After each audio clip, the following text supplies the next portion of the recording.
journaliste nga mais da ngay wax dëgg nag te yàlla tax. asalaamaaleykum ajaram juste après yow la. asalaamaaleykum. maaleykum salaam Pape Sidi. sëñ bi ñu ngi lay ziar. ñu ngi dellu di ziar di rafetlu seen plateau bu mucc ayib boo xamante ni tey jii amal ngeen ko. jërëjëf tur wi ak foo ñuy woowee. Abbas Sow laa tudd je l'assume entièrement. nekk RTS. Abbas Sow RTS. kon ci jotaay bii dañuy taxaw. sant yàlla julli ci mémoire benn jàmbaar bu wàcc liggéey tey. muy soxna soosu. wàcc liggéey moom ak doomam. di jaale waa këram di jaale njabootam ci yépp Pape Sidi seen plateau bi lu tax mu am solo. da ngeen teg baaraam tey fuy métti ci réew mi te kenn sañu ta wax. barki Seydina Muhammad mi ma yaakaar. j'ai vécu des scènes personnellement. c'est un journaliste ah. à la RTS ak suma grande sœur bu ma bokkal ndey ak baay. bu am kayit yëpp. sama grande sœur bu ma bokkal ndey ak baay mu ngi doon wuyoo ci turu ndey Mariama Sow. moo namp gàll jox ma. diggante hôpital régional bu Ziguinchor ak hôpital Silence bu Ziguinchor même pas 4 kilomètres. mu accouché ñu ngi ci weeru koor ci weer bi sax la woon. bi mu accouché Pape Sidi défaut de prise en charge médicale. oxygène ci la faatoo.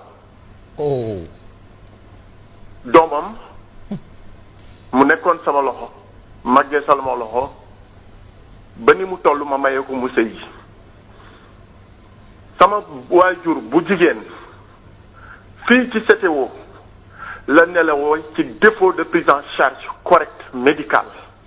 Allahu akbar ci yàlla. suma waajur bu góor dans des conditions la wàccee liggéey ci hôpital régional bu Ziguinchor li may wax docteur Fatima mi ngi Paris actuellement dégg na xam na li may wax pour vous dire que les gens meurent en silence dans nos hôpitaux de manière injuste, illégale, anormale. Comment tu peux comprendre que permanence nuit amul ci benn hôpital bu Sénégal bu benn professeur di fanaan tous les médecins ñu ngi ci clinique privée yi et ça c'est le regret que j'ai pour le Sénégal que nous voulons rêver, que le Sénégal que nous rêvons quand le service public ne peut plus assurer le minimum pour les concitoyens.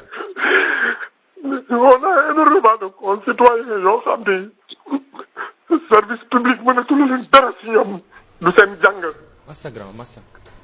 du seen école du alimentation bu baax du service de santé bu baax tey jii lépp loo bëgg ci lu baax da nga naan nañ leen dem ci privé bi c'est pas normal et ce sont ces mêmes qui devaient servir le service public ñoom ñoo nekk dans le privé di xarmat du matin midi soir pour lan des gains de la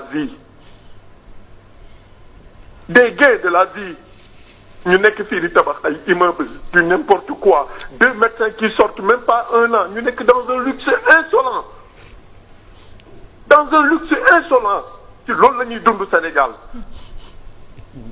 Comment on peut être dans une société qui se nomme le Sénégal, dans un pays qui se nomme le Sénégal à l'état actuel, pour nga faju benn vaccin pour nga am ko c'est un problème, vaccin de prévention, pour que nga am benn prise en charge médicale bu normal c'est un problème. Et on se dit dañuy nekk sur la voie de l'émergence. Il est bon de créer des structures, il est bon de construire, il est bon de faire, mais sans une conscience professionnelle ce n'est que ruine de l'âme. Il ne faut pas que ñu ragal wax dëgg mooy mujj. Il faut qu'on assure le strict minimum dans les bas-fonds du Sénégal. Demal à Sédhiou, demal à Kolda où il n'y a pas un seul gynécologue. ngeen bëgg nit ñi duñu dee foofu dinañu dee qu'on continue à penser que le luxe c'est Dakar, tant qu'on continue à faire croire que c'est Dakar la vie, tant qu'on continue à investir à Dakar au détriment des régions, lii la ñuy jël. Il faut qu'on repense notre système. Suñu hôpitaux yi boo demee ce qui est le plus élémentaire mooy le service d'accueil nga yegg si ñu ne la dalal jàmm fan nga bëgg a dem demal ci hôpitaux yi ma main sur le très saint Coran ci weeru koor la ñu ne yàlla bu ma fanaan tu n'as même pas un interlocuteur fiable nga jógee fa dem dans nos urgences c'est des mouroirs qu'on est en train de créer en longueur de journée. Pas Sylvie, il faut qu'on repense notre système. Il faut qu'on repense notre système de santé. Il faut qu'on repense.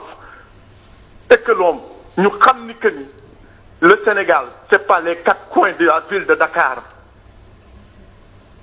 Fini, c'est devenu infernal. On apprend des leçons, mais on les récite mal. Notre système de démocratie, il faut voir une démocratie territoriale et équitable.